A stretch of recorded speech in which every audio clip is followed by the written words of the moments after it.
Have you ever wondered why someone who once seemed so close can disappear from your life with shocking cruelty? No explanation, no warmth, just distance so cold it feels like the entire relationship was a lie. One moment you mattered. The next moment you're treated like you never existed. And the question keeps looping in your mind. If they cared, how could they leave like that? That question is heavier than the breakup itself. It eats at your confidence. It rewrites your memories. It makes you doubt your worth. Because brutal endings create a brutal belief that you were never important.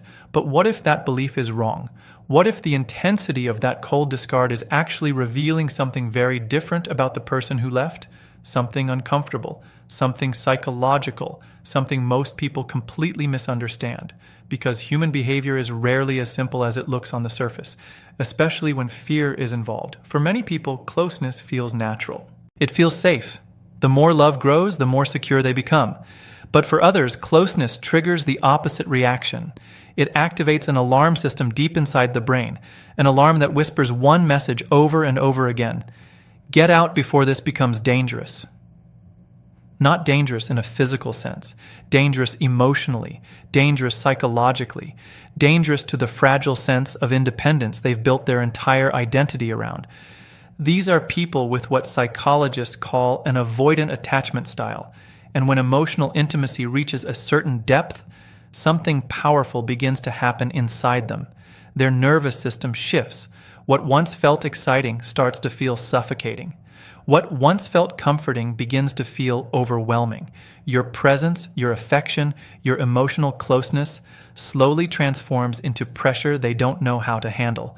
But here's the crucial detail most people never realize. Avoidant individuals rarely understand this reaction themselves. They don't sit down and logically decide to sabotage something meaningful. Instead, their brain begins protecting them automatically, quietly, subtly. At first, the signs are small. They take longer to respond. They seem distracted, less present, less emotionally available. You feel it before you fully understand it. A shift in energy, a strange distance forming where warmth once lived, and naturally, you try to close that distance. You talk more. You ask questions. You try to reconnect. But every step closer unintentionally activates the same internal alarm inside them. Their brain interprets closeness as a threat to autonomy, a threat to control, a threat to emotional safety.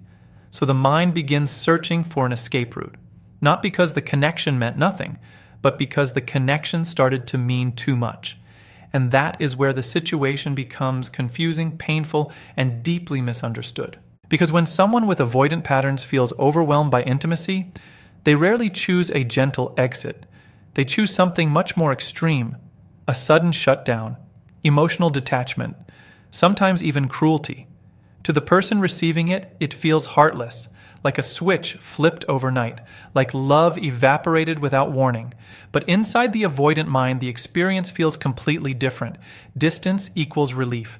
Coldness equals protection. And the harsher the emotional cutoff becomes, the easier it is for them to maintain that distance, because softness would reopen the connection. Kindness would invite conversation.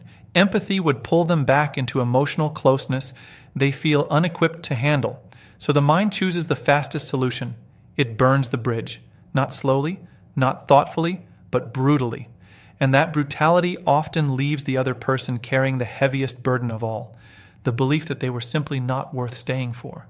But human psychology is rarely that simple. In fact, the deeper the emotional bond once was, the more dramatic the escape can become, because escaping something meaningless requires very little effort. Escaping something powerful requires force, and that force is often mistaken for indifference, when in reality, it may be something far more complicated, something rooted in fear rather than absence of feeling, a defense mechanism built long before you ever entered their life. A strategy their mind learned to survive emotional vulnerability, which means the brutal ending you experienced may not actually be the proof of what you think it is. It may be evidence of something much deeper happening beneath the surface. Because when fear hides beneath the surface of a relationship, it doesn't announce itself politely. It reshapes reality. The mind begins to protect itself in ways that feel irrational to anyone standing outside the experience. What once felt warm suddenly feels dangerous. What once felt exciting begins to feel heavy. And when that shift happens inside someone who fears emotional dependence, their brain begins a quiet but powerful process. It starts rewriting the story. Memories change tone, small flaws grow larger. Minor disagreements become proof that the relationship was wrong all along. This isn't conscious manipulation, it's psychological self-defense. The brain is trying to create distance fast enough to stop the emotional pressure building inside. Because if the mind admits how meaningful the bond became, leaving would hurt, and avoidant patterns are built around one core mission: avoid pain by avoiding vulnerability. So the mind begins to downgrade the relationship. Suddenly they convince themselves you were too demanding, too emotional, too intense, too much. The strange part is that many of the qualities they now criticize were the very things that once drew them in. Your openness, your affection, your willingness to connect. But the deeper those qualities pulled them into intimacy, the louder the internal alarm became. And the brain found only one way to silence it: distance, coldness, detachment so sharp it shocks the person who once stood closest to them. From your perspective, the change feels unreal. You search for the moment things went wrong. You replay conversations, messages, memories, trying to find the mistake that caused the collapse. But the collapse didn't begin with something you said. It began with something they felt, a rising sense of emotional exposure they never learned how to navigate. For someone who fears dependency, closeness creates a terrifying question inside their mind. What happens if I lose myself in this? That fear isn't logical. It often comes from experiences long before you arrived. Early relationships that taught them emotional safety could disappear. Moments where vulnerability led to rejection, pressure, or disappointment. So their mind built a rule. Never depend too much. Never need too deeply. Never allow someone to hold that much emotional power. At first, this rule stays hidden. The connection grows, attraction builds, everything feels natural. But once the bond deepens enough to challenge that rule, the avoidant nervous system reacts. And reaction doesn't look like confusion, it looks like certainty. Suddenly they appear convinced the relationship is wrong. Their tone becomes firm, their distance becomes absolute. This certainty is not clarity, it's emotional self-preservation. The brain is simplifying a complicated emotional conflict into one clean decision: leave. Because staying would require confronting feelings they've spent years learning to suppress. It would require leaning into vulnerability instead of escaping it. And for someone wired to avoid emotional dependency, that feels like stepping into unknown territory without armor. So they choose the familiar strategy: shut down, cut off contact. Create enough emotional damage that returning becomes difficult. From the outside, it looks cruel. From the inside, it feels necessary. But here's where the story becomes even more complicated, because distance solves only the immediate pressure. It doesn't erase the emotional imprint that connection left behind. Feelings pushed away do not vanish. They simply wait in silence. Time begins to pass. The intensity of the breakup fades. The environment becomes calmer. The emotional threat that once felt overwhelming is no longer present. And something subtle starts to happen. Without the pressure of constant closeness, their nervous system slowly relaxes. The mind begins to wander back toward memories it once rejected.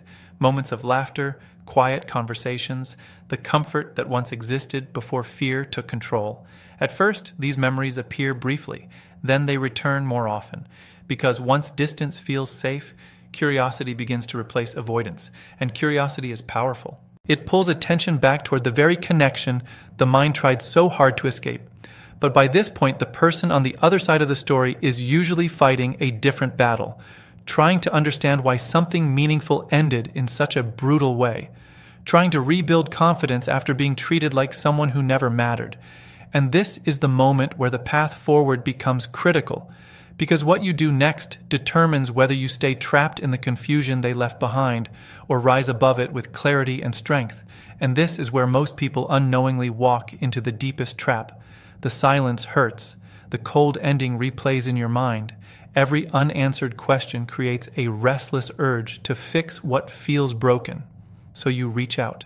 You send the message. You try to explain. You try to remind them of what you shared, what you built, what it meant. Your intention is simple. You want clarity. You want understanding. You want the connection back. But to someone whose nervous system is wired to fear emotional pressure, every attempt to reopen the door feels like a tightening grip around their freedom. What feels like love from your side can feel like suffocation from theirs. The more you push for answers, the louder their internal alarm becomes. Their mind returns to the same survival strategy it used before. Distance, more distance, sometimes even harsher distance than before. They become colder, shorter, more detached. Not because they hate you, but because their brain is trying to protect the space it fought so hard to create. This is the painful paradox. The more you try to repair the connection, the more their instincts push them away. And slowly a dangerous pattern begins to form. You chase, they retreat. You ask, they shut down. You try to prove your value. They become even more convinced they need space. This cycle can drain a person completely. It makes you question your worth. It makes you believe you must somehow convince someone to see what you already offered freely. But love was never meant to be proven through exhaustion. It was meant to be met halfway. And the moment you begin fighting for attention that should have been given willingly, something inside you starts to shrink. Your confidence fades. Your dignity bends. Your world becomes centered around someone who already chose distance. That is the moment where everything must change.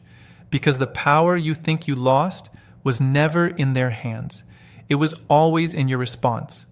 The moment you stop chasing, the emotional landscape shifts in a way most people never expect. Silence replaces pursuit. Calm replaces desperation. Instead of trying to force the door open, you step back from it completely. At first, this feels unnatural. Every instinct tells you to fix things, to clarify, to reach out one more time. But restraint carries a strength that pursuit never will. When the pressure disappears, the avoidant mind loses the threat it was reacting to. There are no messages demanding explanations, no emotional weight pulling them back into a situation their nervous system once labeled overwhelming. The environment becomes quiet, and quiet has a strange effect on human psychology. It creates space for reflection. Without pressure pushing them away, their mind no longer needs to justify the escape so aggressively. The mental story that once painted the relationship as a problem begins to loosen. Because distance allows truth to return slowly, memories start to surface again, not filtered through fear, but through perspective. The laughter they dismissed, the connection they minimized, the comfort they tried to convince themselves wasn't real. Suddenly, the relationship no longer feels like a threat. It feels like something they once had, and now no longer do. This shift doesn't happen instantly. Human emotions rarely move that quickly. But curiosity begins to grow in the quiet. Curiosity about your life, curiosity about your absence, curiosity about whether the person they walked away from has truly moved forward. And here lies the deeper truth most people overlook. When you stop chasing someone who expected pursuit, your absence becomes louder than your presence ever was. Because pursuit confirms their narrative that you need them. But silence challenges that narrative. Silence suggests strength. It suggests independence.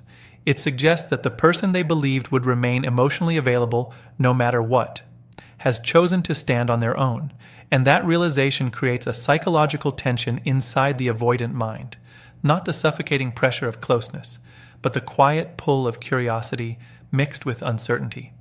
Yet the real transformation is not about whether they return. The real transformation is what happens inside you when you stop begging for recognition from someone who could not meet you with the same depth you offered. Because the moment you reclaim your emotional center, something powerful begins to grow. Clarity, strength, self-respect that no rejection can erase. And from that place, your life begins to expand again in ways the relationship once limited. And that expansion is the part most people never expect. Because when the noise of rejection finally fades, something clearer begins to rise inside you. Not anger, not bitterness, something stronger, perspective. You begin to see the relationship without the emotional fog that once surrounded it. The moments that felt confusing start making sense. The distance you kept trying to close suddenly reveals a pattern that was there all along. You weren't imagining the push and pull. You weren't overreacting to the sudden coldness. You were standing inside a dynamic that was never designed to feel stable. The truth is difficult, but it is freeing. You were offering connection to someone who feared connection. You were offering depth to someone trained to survive by staying shallow. You were offering consistency to someone whose instinct was escape. And when those two emotional worlds collide, the ending often looks exactly like the one you experienced. Sudden, harsh, unfinished. But unfinished stories have a strange power over the mind. They keep you stuck in the question of what could have been. They tempt you to believe that if you had just said one thing differently, acted one way better, loved a little smarter, the outcome would have changed. That belief is heavy. It chains your future to a past that can no longer grow, because real relationships do not collapse from a single imperfect moment. They collapse when two emotional systems cannot meet in the middle. And you cannot build stability with someone whose instinct is to run from stability itself. This realization is not meant to harden your heart. It is meant to sharpen your awareness, because the same openness that allowed you to love deeply is not a weakness. It is one of the rarest human strengths, the ability to care fully, the courage to be emotionally present, the willingness to invest your time and attention into another person's world. These qualities are not flaws that drove someone away. They are signals of emotional maturity. The mistake was never loving deeply. The mistake was believing that someone who feared depth could hold that love without eventually retreating. Once you understand this, the meaning of the brutal discard begins to change. It stops being proof that you were unworthy. It becomes proof that the connection reached a level of emotional intensity the other person was not equipped to sustain, and that truth flips the entire narrative you once carried. The harsh ending was not the final verdict on your value. It was the limit of their emotional capacity. There is an enormous difference between those two realities. One diminishes you, the other simply reveals the boundaries of another human being. When you see that difference clearly, the grip of the past begins to loosen. You stop replaying the final conversation in your mind. You stop wondering if they ever cared. You stop measuring your worth through the lens of someone who could not stay. And slowly, something powerful returns. Your direction. You begin investing your attention back into the parts of life that were waiting quietly while you were fighting to understand someone else's silence. Your goals, your growth, your peace. Energy that once flowed toward someone who pulled away now flows toward building a future that does not depend on their return. And here is the quiet irony hidden inside that shift. The moment you stop trying to reclaim what left, you begin attracting what actually belongs in your life. People who do not fear closeness. People who do not interpret vulnerability as pressure. People who meet presence with presence, not distance.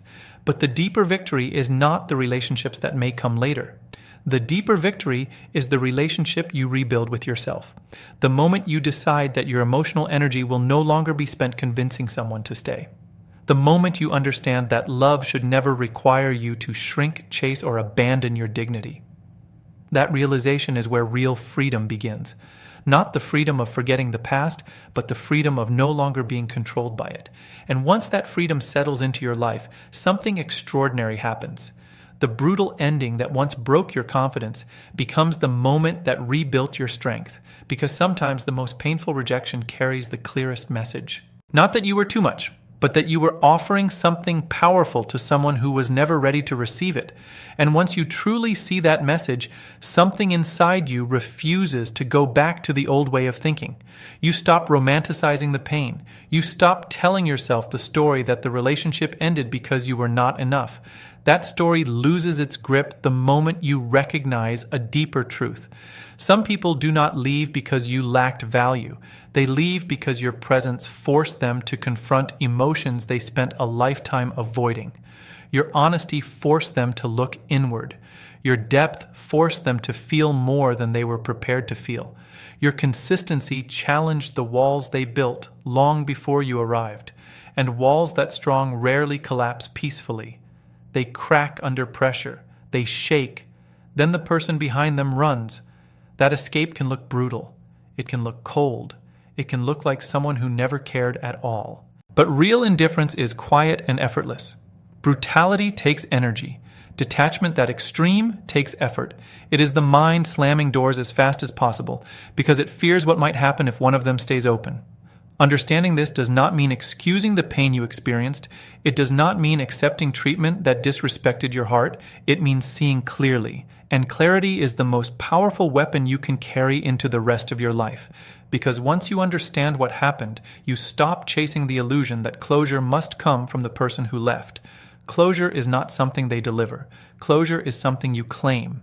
You claim it the moment you decide that your story will not revolve around someone else's emotional limitations. You claim it the moment you refuse to measure your worth by the actions of someone who was running from themselves. And in that moment, your attention shifts away from the past and toward something much more important, your future. A future where your emotional strength becomes a filter instead of a burden. You begin recognizing the early signs you once ignored. The hesitation when conversations became too real, the subtle distance when closeness deepened, the moments where vulnerability was met with discomfort instead of openness. These signals used to confuse you. Now they guide you.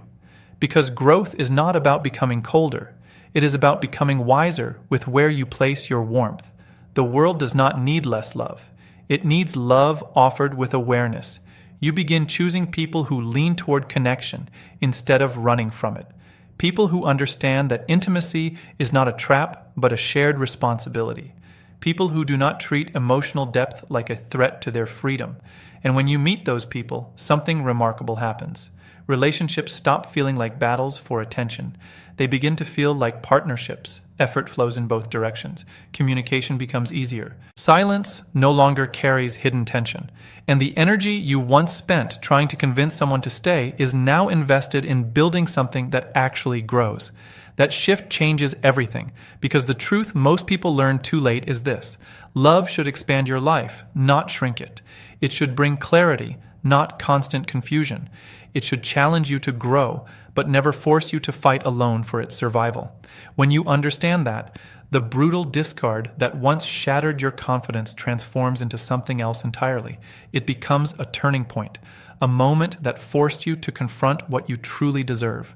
Not temporary attention, not affection that disappears the moment vulnerability appears, but connection with someone who sees emotional depth as strength instead of danger. That kind of connection exists, but you only recognize it once you stop chasing the people who run from it. And the moment you fully accept that truth, something powerful settles inside you: peace.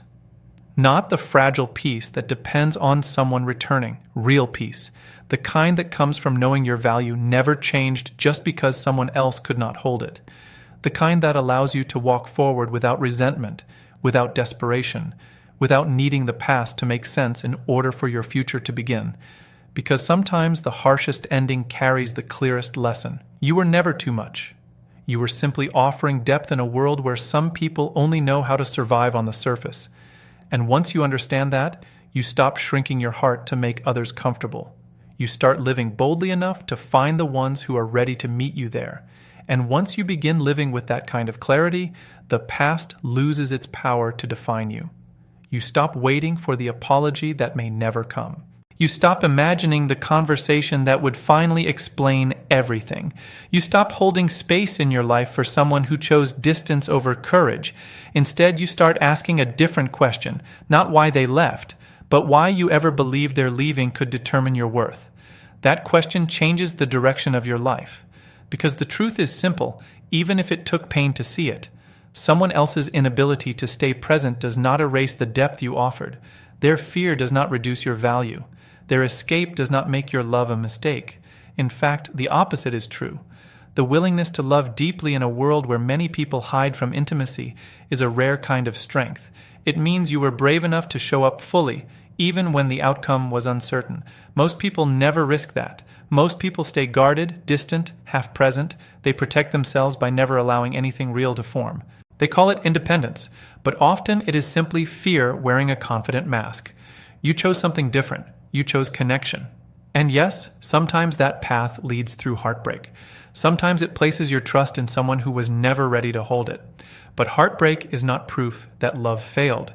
It is proof that you had the courage to offer something genuine. Now the real question is what you do with that courage next. You can bury it beneath disappointment and become more guarded with every experience. You can convince yourself that caring deeply is dangerous, that vulnerability always ends in pain, or you can transform the lesson into something stronger, wisdom.